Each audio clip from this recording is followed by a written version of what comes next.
Hey everybody, we are back for week 4 of The Bakery. I'm joined once again by the absolute best podcast host and producer in the game, Tribe. How are we? Giants killing the vibe, man. Giants killing the vibe. I don't know, man. Danny Dimes is throwing some dots. I'm just letting you know right now. We'll see how this game keeps going, but he's looking serviceable. And we have a special guest this week, owner of Paydirt DFS, James McCool, gracing us with his presence today. Going to walk through week 4, position by position with us, and give a good deep dive of the slate. James, how are we? Man, I'm okay. I didn't have a great mental health day. I needed a little bit of a break, but here I am not taking a break because that's what we do during NFL season. But I'm okay. I think that from a glance, this week looks pretty interesting. There's some pretty outlandish projections and a lot of uncertainty. And that's kind of more of a talk for theory crafting and the slate talk that we do on Saturday. But as of right now, I think there's some really interesting talking points to go about. So it's a good week for me to take over for Pablo, who is out of commission because he's in the middle of a hurricane. Yeah, we Right, wish prayers Pablo up the for best Pablo. and everybody. Yeah, everybody down there too in the southeast right now. It's scary time. We know he's safe, thankfully, but just hope everybody else is out there.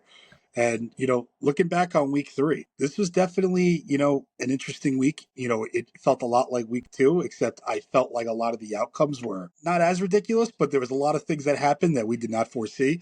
So, Tribe, what were some things that you hit on in week 3, and what were some things you maybe missed on? I mean, the chalk just woof, right?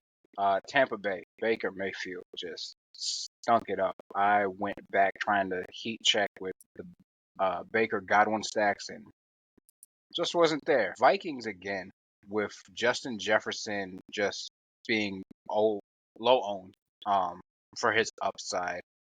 And, we'll get to that this week as well, looking at them going into Lambeau.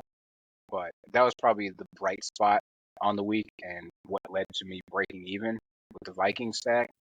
Shout out to Sam Darnold redemption. Yeah, it's. I remember you were really high on Baker and those stacks going right back to them because they were cheap. And yeah, I think everybody was happy that Paydirt, we were high on Darnold and the Vikings, and that did pay some dividends. Unfortunately, the game got a little out of hand, but no, I hear you on that. And what about you, James? What were some things you hit on and some things you missed on? Oh, I fucking crushed it. No, I did okay. Like, I put out a whole bunch of content on kind of like leverage points last week, and I basically nailed all of them. I talked up a lot of Justin Jefferson. I talked up a lot of Aaron Jones. I talked up a lot of Dallas Goedert. I talked up Minnesota stacks, San Francisco stacks, like all that. All that was great. Did I play all of that? No, I did not. I played a lot of chalk, but that's the way that I build, and that's the way that I think you should build. Especially when you're playing the contest that I'm playing, it's like if I were to play all of the pivots that I named last week and nailed, like, yeah, I would have made a lot of money. But if I played like that all the time, I'd be broke because you can't do that, especially in NFL DFS. It's not as bad as NBA DFS, but in NFL, if you have too much leverage, if you over leverage yourself, you're just going to go bankrupt unless you like hit the million and then never play again. So I did fine. I ended up maybe like 60% ROI or something like that, or like 60% of my buybacks. I negative 40% ROI, but it's whatever. I'm ready to move on to this next week, and I think that there's going to be a couple things this week that I think are very clear. Why are people eating this chalk spots? And I think there's going to be some very clear, like, this is just where we should lay our hat based on everything that we've seen. And I'm ready to have the chalk actually go my way this week. Yeah, I hear you on that. This was a really weird week where I probably felt the best I've felt in the last year or two, looking back at my lineups and going like, wow, my ownership exposures were great. My total lineup ownership was awesome for the contest I was in. But yeah, all the chalk failed. And I actually hit on some pretty low owned, pieces. Like I went a little bit over on Kyron Williams, after speaking with, you and Pablo on Saturday. And I know Tribe mentioned him too. I looked into him more and I kind of just felt like he was game script really proof. They're going to use him in the passing game and the run game.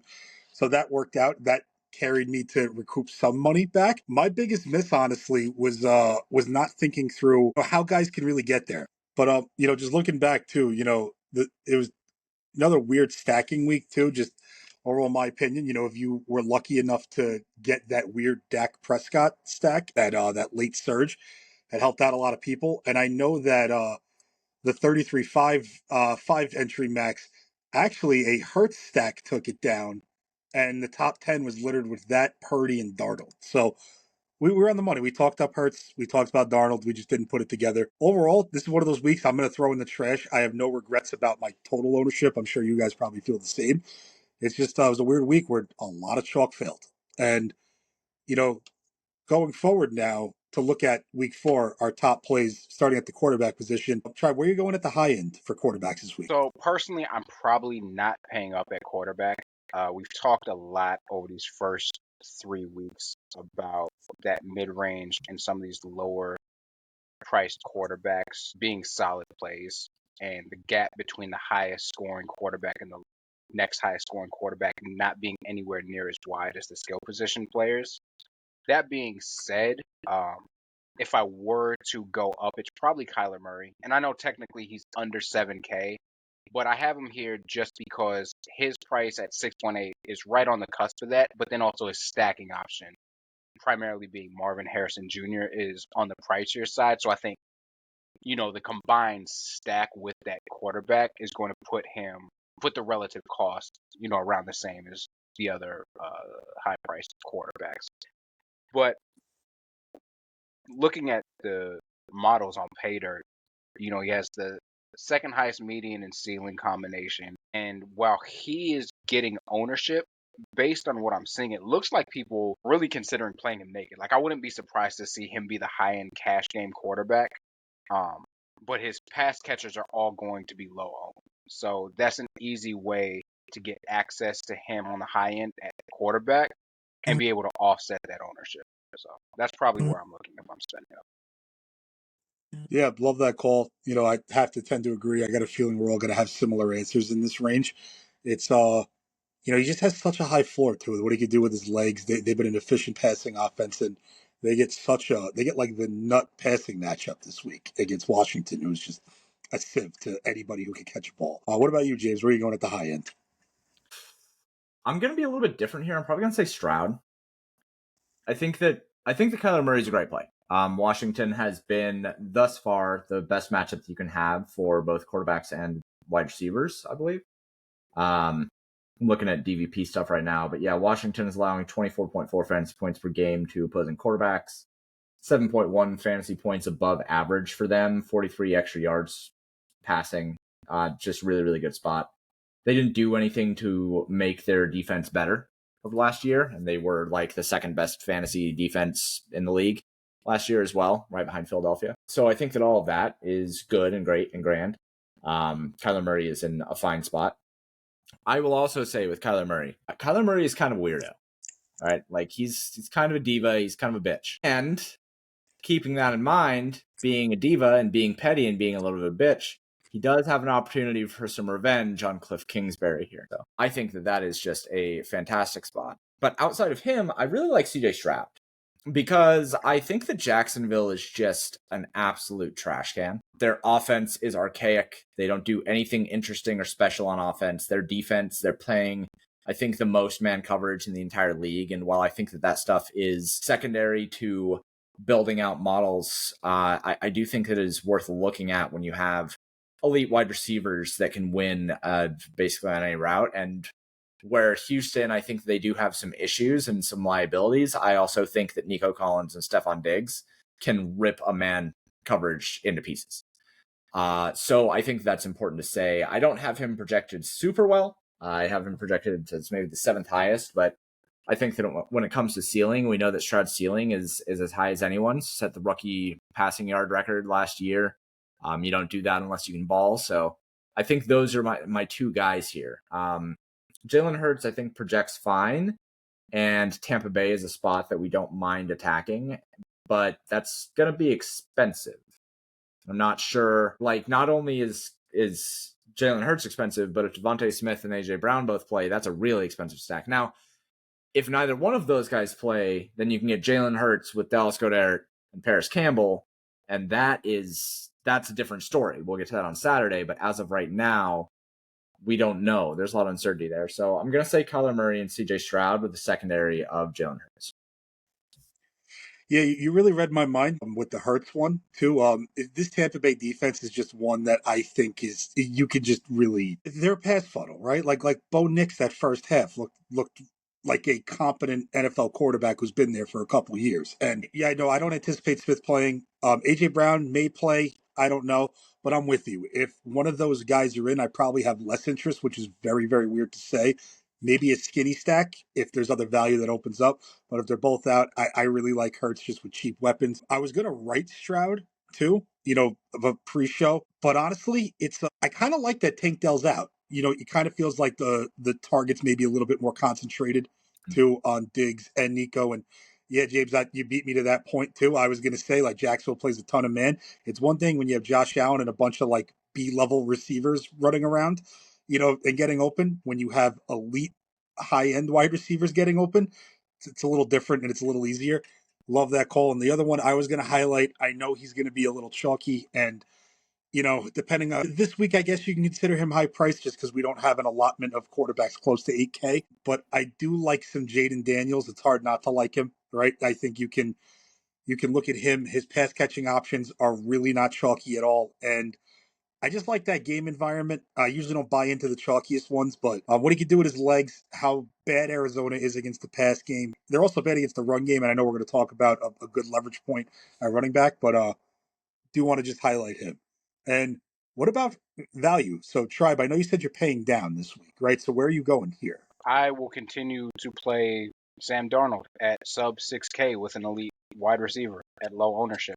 I'm not scared of Packers defense. I know, yeah, they went off last week, but that was against Will Levis, who is probably second to Bryce Young as worst starting quarterback in the NFL. Well, Bryce Young no longer starting, but so I'm not concerned about the matchup really, and he's not going to come in at any ownership. His projection is fine. We'll talk about Justin Jefferson when we get to receiver, but his projection is great. We know his ceiling is top tier, so I will continue to ride the Vikings. Yeah, if it's not broke, don't fix it, right? He's been ultra efficient. They won't raise his price, and Green Bay is also a passing defense that you can really get after them. We saw it week one. You could definitely, be effective. And the way that they really scheme out their defense, they let these big crossing routes like over the middle just, kind of stay there and be open. And that's what Justin Jefferson excels at. So I love that call. What about you, James? Where are you going at the value QB? Well, the best value over at Paydirt is Jaden Daniels. He's not cheap, but 6,500 I have him projected exceptionally well. It's just a great game environment. So I want to point him out. I agree with that one. But there's two that I think are really interesting. One is Justin Fields, who found the end zone on his feet last week for the first time this year, and I think is gaining confidence and gaining steam. And I have been saying for a while that I think that Justin Fields is he's not bad. I think that the Bears made him look way worse than he actually is. And the Steelers are a competent organization with a competent coach that doesn't deal with bullshit. So that's probably a pretty good spot. He's 5,500, and he has as much upside as Jalen Hurts at 7,200. There's really no reason why Justin Fields shouldn't be 6,500 like Jaden Daniels. There's no reason for it. So I think that's a really good spot. And then another one, which I think is way off the beaten path, is Caleb Williams. Caleb Williams has been not super great, but did kind of break out last week and up with 300 plus yards and should have had a couple long touchdowns. One was dropped and one was just short of the red zone or just short of the end zone. He is 5,600 and he's facing the Rams, and the Rams have been the number 2 best defense for quarterbacks this year so far. Granted, we only have 3 games, but 22.9 fantasy points per game allowed, 5.8 fantasy points over expectation. Pretty good spot overall. So I think that Caleb Williams has a really, really good spot here, and his pass catchers are relatively cheap. You can pair him with tight end because he does have what's his name? What's tight end? Thank you, Cole Kmet. He has him as well, and you can pair him with the scarcity position like I think Caleb Williams is really interesting. I don't know if I'm going to get there in single entry or in 3-max. Very likely in 3-max, I would probably go Justin Fields over him. But I think that if you're going 20-max, Caleb Williams is pretty safe. I like that. I also want to call out, you mentioned the Rams defense and how they've been against the pass this year. And we talked about this last week, but I think it's a good thing to continue to point out is getting past like mental blocks of these defenses that used to be elite, right? This was a Super Bowl team. They had Aaron Donald. They had Jalen Ramsey on the back end. We're so used to them having an elite defense and performing at a high level. This is not that team. First, I totally agree on Justin Fields. Just what we've seen him do, too, in the past. He's way too cheap. I kind of like what Indianapolis is going to do defensively, too. They play such a high level of just, two-man high, and they sit in soft zones. He's going to be able to run all over the place if he really wants to. And also, I think some of his receivers are going to have winnable matchups. Love that call. I actually wrote up Caleb Williams before the show. He's one guy I'm very interested in. If there's any week where he's going to like burst onto the scene, and I know he kind of did it last week, but when he's going to capitalize on a really good matchup, it's this one. To James's point too, the Rams are only second to the Commanders right now in explosive pass plays per drop back right now. It's Jacksonville, them, and Washington as the bottom three. And it's going to be a good game environment. I like that a lot, and I think his stacking pieces make sense. And the last one I wanted to throw in, and I know this is maybe kind of sounds a little disgusting, but he popped last week. If Cincinnati does not figure this defense out going into next week, kind of like Andy Dalton at 5,300, I just think I know it may be a little bit of chasing points here, but that defense was horrid. Everybody that was injured this week is still, not practicing right now. Deontay Johnson makes it's a very nice target. Oh, it's very concentrated. And then you probably have to gamble on Xavier Legette or, Bingo as the third piece. I don't think I can get there at 3-max, but I definitely want some shares in MME. Now to running back, where I think was one of our biggest hits last week, James, when we talked on Saturday of, leveraging the high priced running backs in similar spots and really evaluating their roles. And, Tribe, where are you going for running backs at the high end this week? I think it's the same conversation. Saquon Barkley, again, is not projected to have any ownership.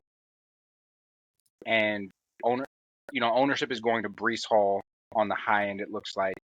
And there was somebody else. I can't recall off the top of my head who it was. But Bijan Saquon, Robinson. who was it? It's going to be Bijan Robinson, Breece Hall. Yeah, there we go. Bijan Robinson, who's like 7,400, right? Mm-hmm. And so in that same price tier, you have Saquon, getting a fraction of the ownership. And it's the same thing again, right? His usage is massive. He's game stripped independent. And he's going to have low ownership with a high ceiling. So I have no issues going right back to the well with him. Yeah, I like that call. I'll be honest, I'm a little, I think this is a spot where I think you can also capitalize similar to what you were talking about with the Rams and a perceived matchup. Tampa Bay has a very perceived good run defense. And Vita Vea is out. I believe he's already ruled out. If he's in, people may even stray away more from Saquon. But what he does in the passing game, it just doesn't even matter. I totally love that call. What about you, James? Where are you going at the high end? It's really hard to argue with Barkley. Barkley has the best overall aggregate projection. So I pull in a couple different things to do aggregate projections. I do the medians for Paydirt. I do expected fantasy points, and I do utilization score projections, which come from Fantasy Life.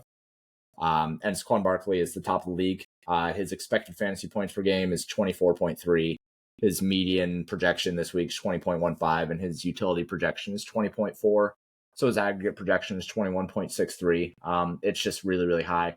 Second highest in the league is Alvin Kamara at 20.52, and then third highest is Breece Hall at 19.59. So all of those guys are viable. I don't have any problem with them. The problem that I'm kind of running into this week is that I'm not sure that I will be paying up at running back.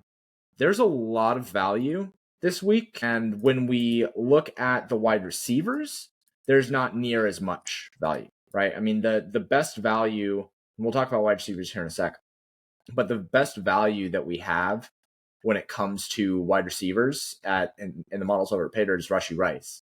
And he projects really, really well. But then after him, you have guys like Deontay Johnson, who I don't know if I want to trust that. Darnell Mooney, who I definitely don't want to trust. Jonathan Mingo, who I definitely fucking do not trust. So like, I think that it makes more sense to be in the mid-range or the high range on wide receivers this week rather than at running backs. Last week, we kind of had that flipped where we had like quite a bit of value that we could utilize at wide receiver. This week, we don't have it. So I think running back, it's probably pretty unlikely that I pay up. If I do, it's going to be Saquon Barkley or, Alvin Kamara. Those are probably the two guys. Just because I think that real opportunity and volume is what you look for at running back, and those two just kind of have it in the league. Yeah, it makes sense. And, pre-show, I wrote up Saquon too. We're all on the same page there. The only one that I did want to point out, and at the high end, is really Kyron Williams. The research sheets, which you can go view over at paydirt.com. If you haven't already joined us for this season, we're off to a very good start. So please come on over, grab a week-long pass, jump in the Discord, see what we're all about, and you'll get access to all the models and sheets that we're really talking about. Kyron Williams. Our research sheets have him as the number one utilized running back in the NFL. His expected PPR, while not as strong as Saquon's, for anybody that's at the high end, it's literally Kamara. Kamara's the one that hasn't beaten that range. I think he makes sense as a bring back in a Chicago stack if you don't want to try and figure out which Rams wide receiver is going to get there. I know we're probably going to talk about, maybe Tutu Atwell at some point, but I just wanted to mention Kyron and give him a shout. He's been a monster. And now for probably our preferred ranges we talked about, the mid-tier, the value running backs. Tribe, where are you going in this range? So two guys that stand out to me. One, because they are cheaper, but kind of have the volume piece for their respective teams on lock. And also because they're just great leverage points, are Brian Robinson Jr. Eckler has already been ruled out for Washington, so we don't need to worry about that. And then James Conner for Arizona. Both of these guys should have the volume. Both of them, wait, they're playing each other, right? It's the game. Yep. It's Arizona and Washington. Like both of these, whatever. Like that game should be back and forth. Points should be scored, and both their quarterbacks are going to be chalky. So this is a situation. If you're fading those quarterbacks, you're fading the passing game. There, you can just play these running backs.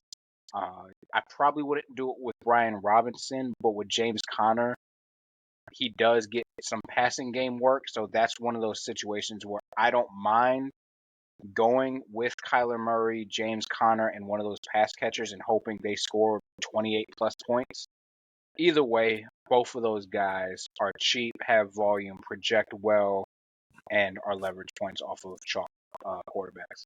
Yeah, we're in lockstep here. I really agree with you, especially on, Brian Robinson too. I wonder how many people are really going to click his name with Eckler out. I know people are really obsessed with Jaden Daniels. Love that call. And Connor is a guy that I wrote up to. And ironic thing about this game is both these teams, while they also give up explosive plays through the air, they're also bottom of the league in rush defense and explosive plays against the rush too. So great calls. I love that. What about you, James? Where are you going at the low end? Well, I don't know about the low end, but in the mid range, Jordan Mason's still too cheap. Yep. He's just still too cheap. 6,700. He projects in not only the medians over at Paydirt for 19.97 on this most recent update, but also in the aggregate projection around 20-ish. That's still just too cheap for that kind of projection. So I'll continue to ride that. He's looking like he's still going to be getting ownership, but I kind of think that's going to come down. Like he was 60% owned last week and he let a lot of people down. And there's a lot of different running backs. Like you mentioned Brian Robinson. I think Brian Robinson's going to get some steam. I think that Jonathan Taylor, he's at really, really low ownership right now, but I think he's going to pick up a little bit of ownership or a little bit of steam as well. Bijan Robinson is only projecting for 15% right now, but I think people are going to look at that and want some of that. Like I think Jordan Mason could come in between like 18 and 24% owned, and he barely got a price raise, right? So I think he's a really good spot. The other guy that I want to point out is Aaron Jones. I think that Aaron Jones, his usage and his expected fantasy points are top 3 in the league. He's getting a really, really good role in Minnesota. We've been on Minnesota as a team that's going to score points for weeks now, and I think they're going to continue. I'm also going to continue my stroll down narrative street. He does get to play Green Bay, and he was not super happy about being traded. So I think that he certainly is going to look for ways to jump up into the stands and say hi to some fans, because he's always been about the fans. So I think that Aaron Jones, especially, I think he'll get steamed up a little bit, but I don't think he'll be higher than 15% owned. He's still too cheap too, right? I mean, if we're using the same stuff that I talked about with Mason, they're basically right there, right? Like they kind of have the same expectation, the same usage. So I think both those guys are at least $1,000 underpriced, and I'll continue to ride those. If we want to bring up like some value, I don't think that there is a whole lot of like real value, but you could do worse than Zach Moss. 5,900. I know that he loses a little bit of work, but he's still going to be their driver if they're in the lead. And I am happy to fade Deontay Johnson and that Carolina offense and use Zach Moss, or use Zach Moss and Deontay Johnson as secondary correlations and have that as a bring back, which I think would work really well. Outside of that, though, I'm just kind of living in this mid 6K range. I like the call on James Conner. I like the call on Brian Robinson. When I say that Brian Robinson's going to get steamed, it doesn't mean I think he's a bad play by any means. But I do really like this mid 6K range.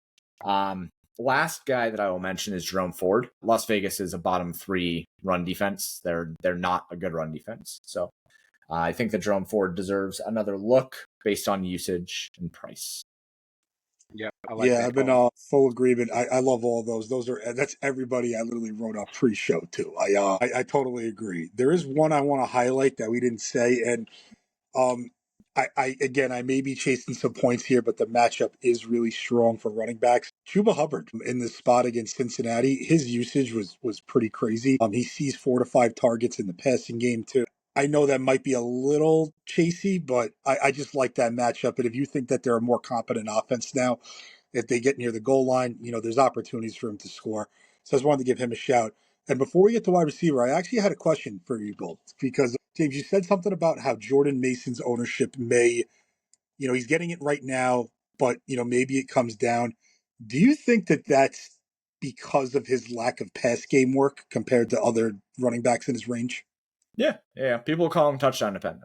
And the thing is, like, after somebody doesn't score a touchdown at 60% owned, everybody thinks they're a bad play the next week. So there's no way he's going to be more than 30% owned. There's absolutely no way he'll be more than 30. I think 25% as of right now. In the research sheets, I have ownership trends, and you guys can kind of track what happens with ownership throughout the week for the main slate. And I'm going to guess that his is a downward trajectory, and he ends up in the 20% range. Yeah, I would love that personally, because I'm with you. I'm going to be playing him a lot this week. Now to wide receivers. So I know we just talked about how we feel like there's a lack of wide receivers this week. Want to pay more mid-range or running back. That means there has to be some high-end wide receivers we're probably interested in. Tribe, I know where you're already going with this, but tell the people who you're going with. Justin Jefferson is projecting for 2% ownership. What are we doing? What are we doing? Just play him. Yeah, I agree. And what people don't know, and I hope the field misses, in that third quarter when they were just rolling, he dropped 2 like wide open catches from Darnold that would have easily put him over the century mark. He would have hit the bonus. He would have put up like 27 to 29 DraftKings points if he caught those 2 balls. So I hope people are a little misled like that, because I totally agree. And I really think he's just going to fucking torch his Green Bay defense. He's done it for years. It's a divisional game. I love that too. What about you, James, at the high end? Well, it's hard to argue with Justin Jefferson at 2% owned. But I'm probably going to eat some chalk this week. I like Nico Collins a lot. I think Nico Collins is a great spot. From like the other high end perspectives, the hard part is like we're not projecting AJ Brown right now, but I would love AJ Brown if he's in. Right, like if AJ Brown is in and Devontae Smith is out, then AJ Brown takes a lot of ownership away from kind of like everybody in the range around him, right? Because he'll end up being really, really popular. But I think he'd be a great play. Jamar Chase is only coming in at like 10% ownership, and he just nuked. Oh, I'm into that. I think he's going to get more ownership, right? Guys don't just go absolutely fucking ham on a showdown slate and then not get a bump in ownership the next week. So we're going to see him get some ownership. But 15% owned, I'm fine with him. One guy that I think is being completely forgotten here is Devontae Adams. And Devontae Adams had like 12 targets and just nuked in week 2 and then was a letdown in week 3. So now he's just going to be 1% owned.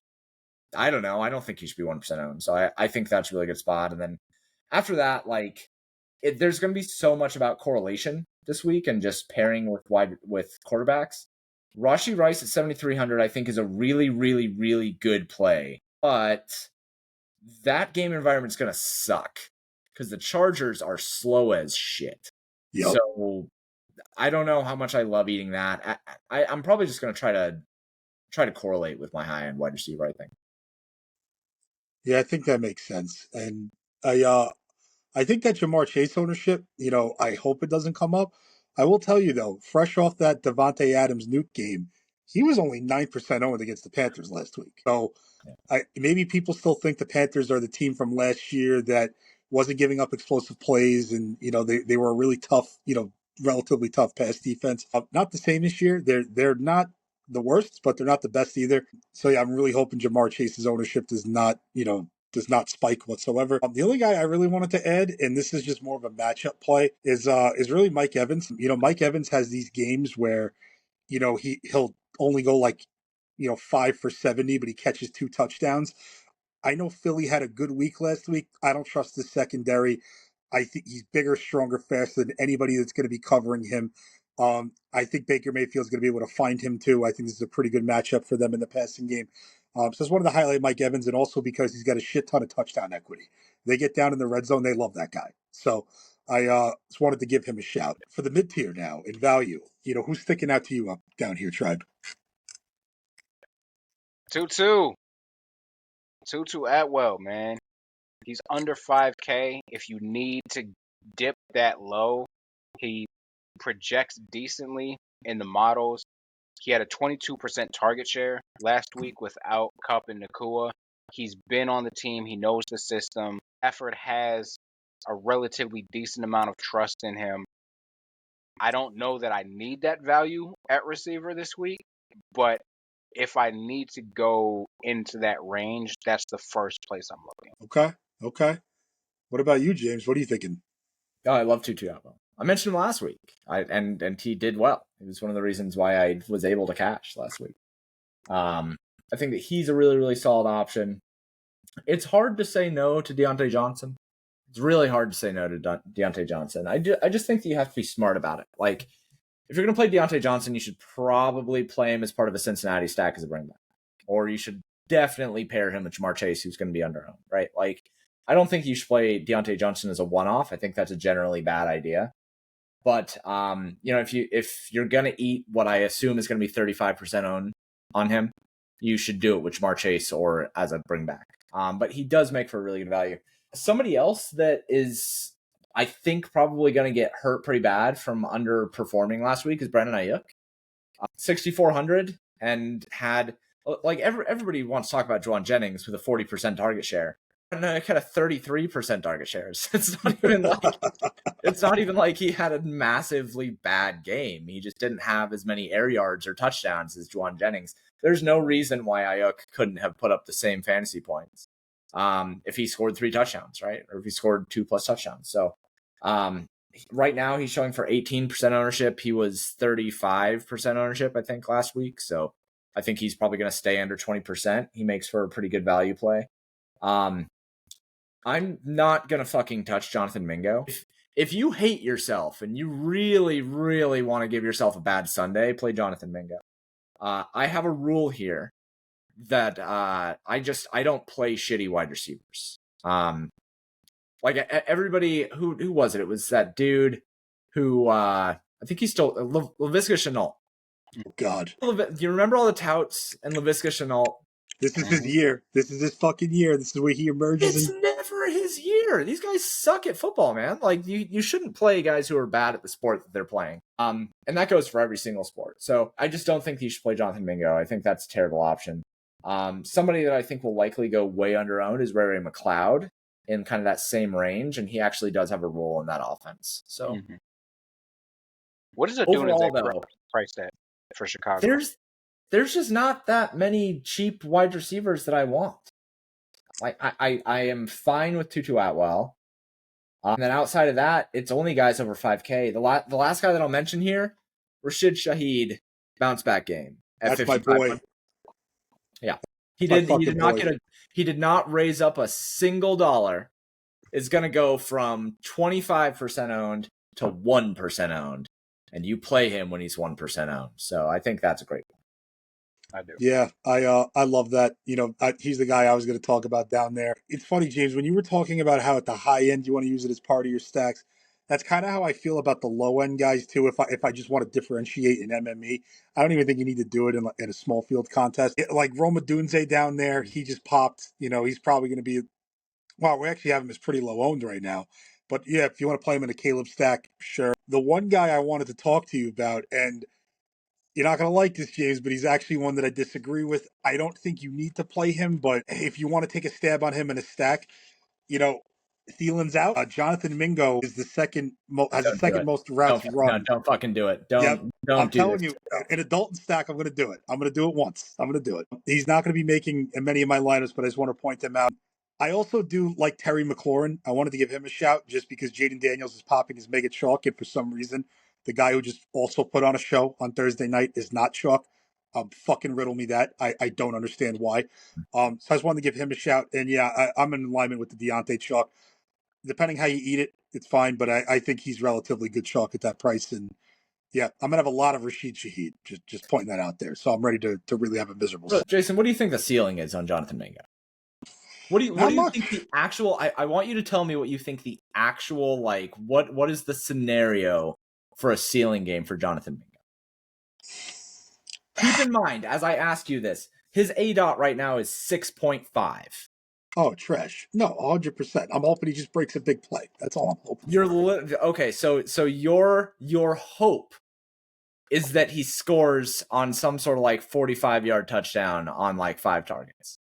Yes, 5 for 70 with a touchdown is the ceiling. Yeah, I say it now, and I'm not trying to predict the future. I just think it's a lot of targets that they're going to have to get rid of. I would take Xavier Legette over Jonathan Mingo straight up.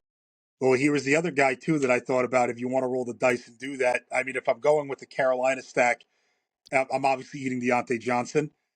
If I want to really double it, yeah, it's one of those two I'm going to try. Maybe, but they're going to make up 5% of my portfolio. This is totally a Daniel Jones week 2 sort of play. You throw that bad boy in the middle. Don't. To be clear, if you're watching this, do not play. I know Jonathan Mingo in the Wildcat. I'm not advising that. He's not a small field play. He is a $3 large field 20 entry max 100,000 people play, a millionaire maker play, and if he finds Paydirt, I'm just gonna take my victory lap. I was quiet about Daniel Jones. You're going to take a victory lap on 5 for 70 and a touchdown and 12 fantasy points? If you win somebody $1 million. Yeah, No. Here's a better play. Play Tommy Tremble instead. Yeah. Play Tommy Tremble.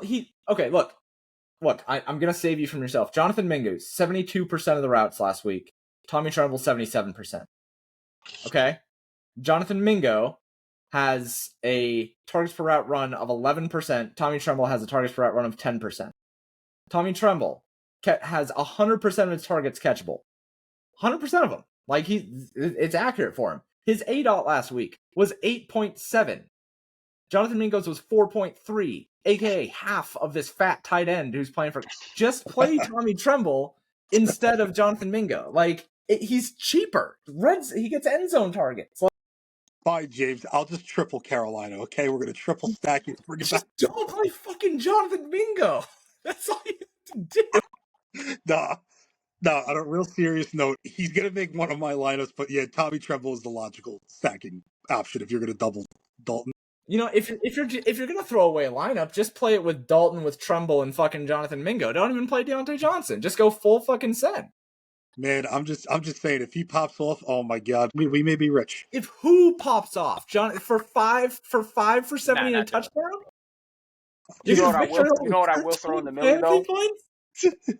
In the millie, I will throw Dalton, Deontay Johnson, Tremble, Zach Moss, There you Jamar go. Chase. I will throw that in the millie. That's all I need. Do Tremble instead. That's totally fine. But I just want to make it clear, I'm not saying to play him in small field. I'm probably not even going to get that low on wide receiver, honestly. I just don't see a need. But he's a guy who I think can step into more opportunities. That's all I'm saying. That's all I'm saying. He's gonna All right. fucking fall face first into more opportunities. He's gonna fall on his face. I mean, he fall face first. It's okay. Paydirt. So we find it. We find it. That's all I'm saying. Now, tight end. Little bit more of a gross spot than I'd say last week. Last week I know we thought there was a lot of positional value with higher dollar tight ends and, Dallas Goddard, who, by the way, this is another reason why you have to subscribe to Paydirt. Our contest sims were all over Dallas Goddard, from the inception of the first run of projections last week. He fucking smashed. You couldn't win anything really without him. So I just want everybody to know, get his fucking subscription. I don't know what else you're doing. You'll take a look at these sheets. You'll see what we're seeing.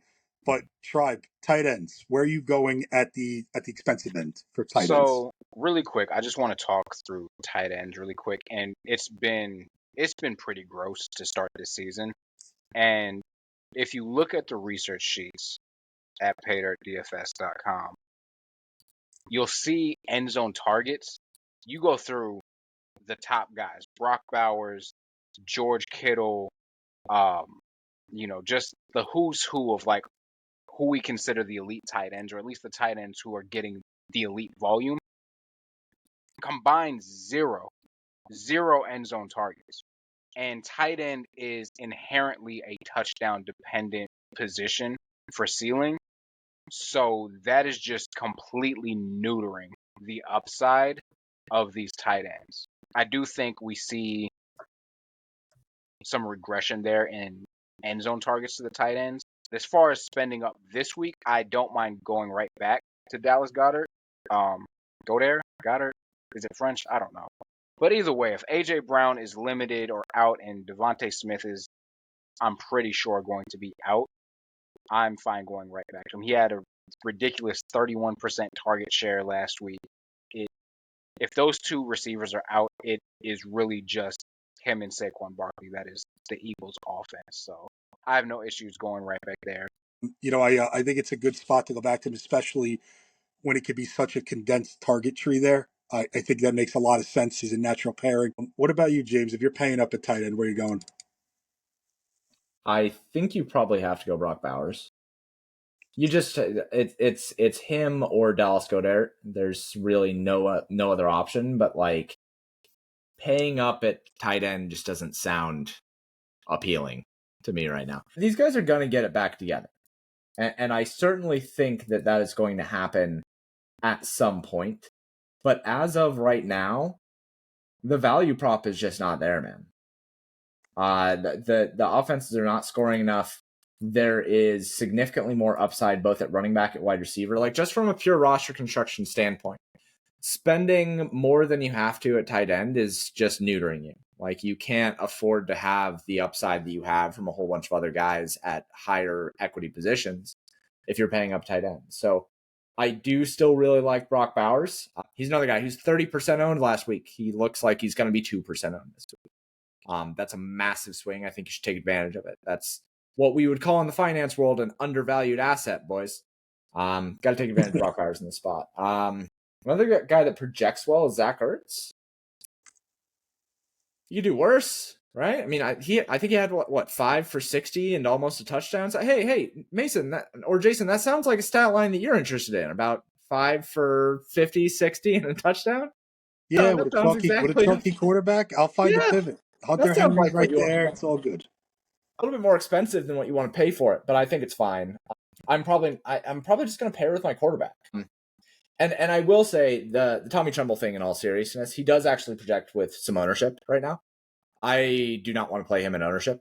He's 2,700, but 2,700 for a tight end that I don't actually think is that good and doesn't actually have that good of a role and is playing for a team that is very likely trash.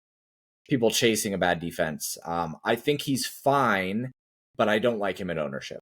If you're going to play Tommy Tremble, you're playing him with some sort of correlation around him and probably not as a one-off.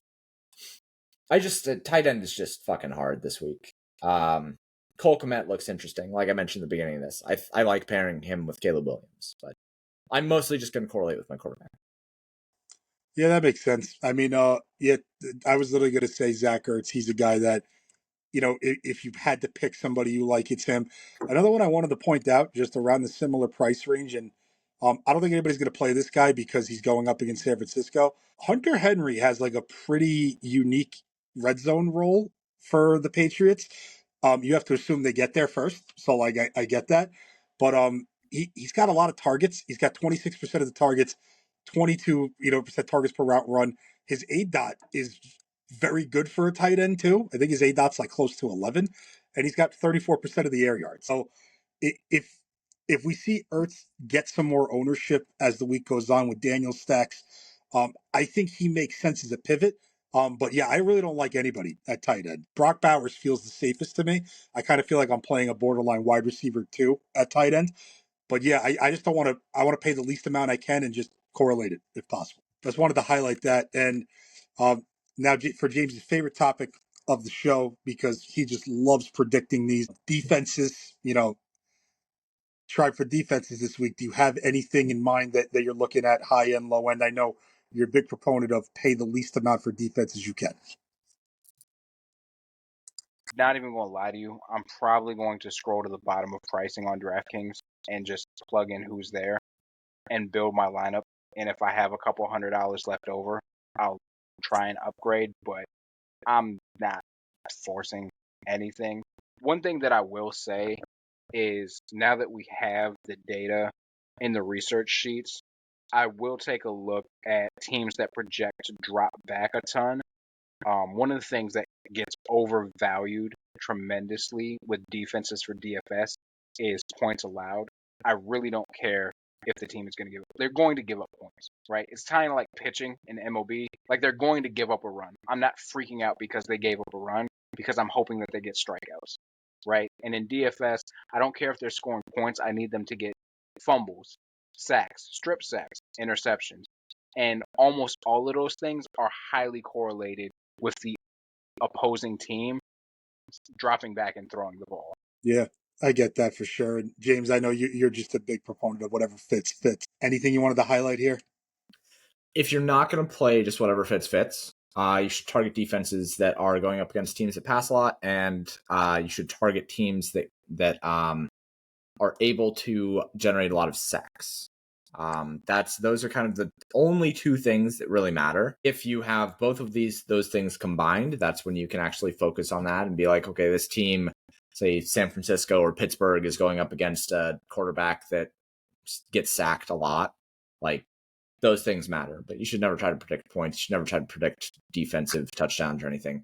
That's why every defense projects for somewhere between 3 and 9 fantasy points. They just all project clumped right there. And then it ends more like 3 and 8, right? So when the range is that low, it doesn't really matter who you pick. You need a defensive touchdown to win with it anyway. So you just kind of hope that happens. And if it doesn't, then you hope that you don't get negative points. I don't have a lean one way or another here on defenses. Yeah, I'm in full agreement. This week feels, and again, I don't care about defense that often, but it feels really gross at the low end this week, like more than others. And yeah, I'm just gonna play whatever fits. The only one that I am gonna probably go to a lot at the low end is the Denver Broncos. I'm actually gonna be at that game at MetLife when they take on the Jets, only just because they blitz a lot, and out of every defense down there, they've been able to generate pressure. They've been able to blitz a lot. That's like the only one that I can even point to and be like, hey, like here's somewhat of a positive. But for me, it's whatever fits. But I just wanted to highlight that they are blitzing almost more than any other team in football right now. So just wanted to point that out. There is one defense I'll mention. The one defense I will mention is Pittsburgh. TJ Watt is that guy, and they're playing Indianapolis. Anthony Richardson, I think, can be a good quarterback, but he is a young quarterback. He's essentially a rookie this season after getting knocked out for the season early on last year. He's a guy who kind of holds the ball too long because he's overestimating his ability to run with it and get out of trouble and, trying to hope for something to open up and take a shot. So that is a spot where I can see him just holding it too long, TJ Watt getting to him throwing across his body and throwing an ugly interception. So if there was a defense where I'm like, this is one I'm going to target or one I have my eye on, it would probably be the Steelers versus the Colts this week. Makes sense. Mistake-prone quarterback, definitely what we want to target. And now, last but not least, our contrarian stacks and low-owned gem plays. Tribe, your contrarian stack of the week. What's your favorite? Vikings going into Lambeau. And this is one I've been playing it every single week. And specifically, I've been playing Darnold with Jones and Jefferson. Jones has a pretty significant passing workload as well. I think he's had at least 5 catches every game so far this season. And so he's underpriced. He's right in that mid-range of running backs that we like. Jefferson has the elite ceiling. He's going to be under-owned. We talked about how we really want to prioritize some of these high-end receivers this week. And Darnold is just cheap. He's under 6K. They refuse to boost his price. So I'm going right back to the Minnesota stack. Nice. And what about you, James? I really, really like Chicago stack. I think Chicago stack makes a lot of sense. I think that it will be cheap. I think it will be very low owned. And I think they have a good matchup in this spot against a defense that has been making other quarterbacks look really, really good. If I don't choose them, then I still really, really like Pittsburgh. Justin Fields with George Pickens as a QB +1 makes a lot of sense. So those are kind of my two. Love that. I was going to say Chicago. I'm in lockstep with you. Just based upon ownership right now, I'm going to go with Jalen Hurts in Philly, especially if we get the news that A.J. Brown is also out. I just think you make such a cheap pairing, and it's one I wanted to highlight. And yeah, I'm in lockstep with you. Chicago is probably my favorite cheap stack of the week. Mm-hmm. What about your favorite low-owned play, Tribe? You mentioned him when we talked about running backs, but Kyren Williams at low ownership, his usage is insane. I don't know that I end up spending up at running back, but if I do something like play that Chicago stack, that just makes a lot of sense to me to go there. Love that. What about you, James? I really, really like going back for Rashid Shaheed. Just burned everyone into the goddamn ground last week, and I don't have any reason to believe that he is going to continue to be awful. I do think that he is basically this year's Will Fuller, right? If you've been playing for a while, you remember Will Fuller. The rule was when he's high owned, you never play him. When he's low owned, you always play him. I think that's the same situation with Shaheed here. So at 1% owned, love him as a contrarian play. Another one that I'll add on to that is going to be George Pickens, because I do think that he's in a good spot here against Indianapolis. Love that. I love that. One that I wanted to highlight, and this is a guy who people are definitely going to play, but I'm just a little surprised he's not higher owned after what he did last week. Is Saquon Barkley, guy sub 10% in an environment where his team's going to be able to probably move the ball. He's going to have some opportunities to score. I wanted to give him a shout. And also, I'm going to go with Devontae Adams as the other one. I love that call from you, James. It was weird. He wasn't chalk off a week where he nuked, and now he's definitely not going to be chalk off a week where he didn't nuke. And yeah, we kind of just saw Daniel Jones, fucking have Malik Neighbors go nuts against them. So right. Makes sense. So yeah, any closing thoughts for everybody before we get out of here? I would say to people, each week is a new week, right? And don't get caught up in what happened last week. Don't get caught up in, the narratives that come up from, especially if you're sub to different places, which you shouldn't be, because Paydirt DFS is like under $40 for all sports, all access to everything. It's the best value by far. But, don't get that paralysis by analysis. Just really focus on what is happening this week. What are the opportunities for this week? What is the ownership and game theory for this week? And move accordingly. My closing thoughts will be play like a goddamn champion.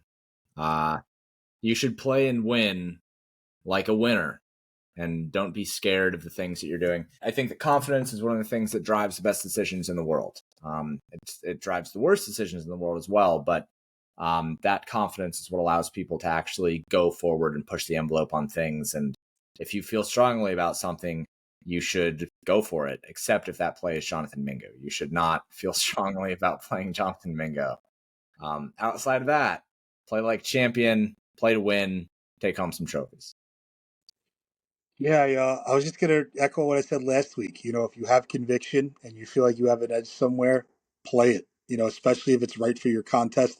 I'm not advocating for Jonathan Mingo. I promise you, James, I'm not going to have more than like 2% of him, I swear. But if you do think you have an edge against people in your contest and you think you see something that projections like, maybe you like something with the scheme and you think something is underrepresented and undervalued, you should try to look to exploit it. If you're going to play a certain way and you want to play for trophies, you got to get a little uncomfortable. So embrace the variance, embrace the uncomfortability. And also, too, to quote James, let's not predict the future. Let's use what the field is going to do and use it against them. So once again, just please like and subscribe to the channel. It helps us out a lot. We'll be able to really provide more content, more videos for everybody. We've been off to a really hot start here. NFL, we have NBA coming up in a few short weeks, NHL as well. So thank you, everybody. Thank you both for joining me, and let's have a great week.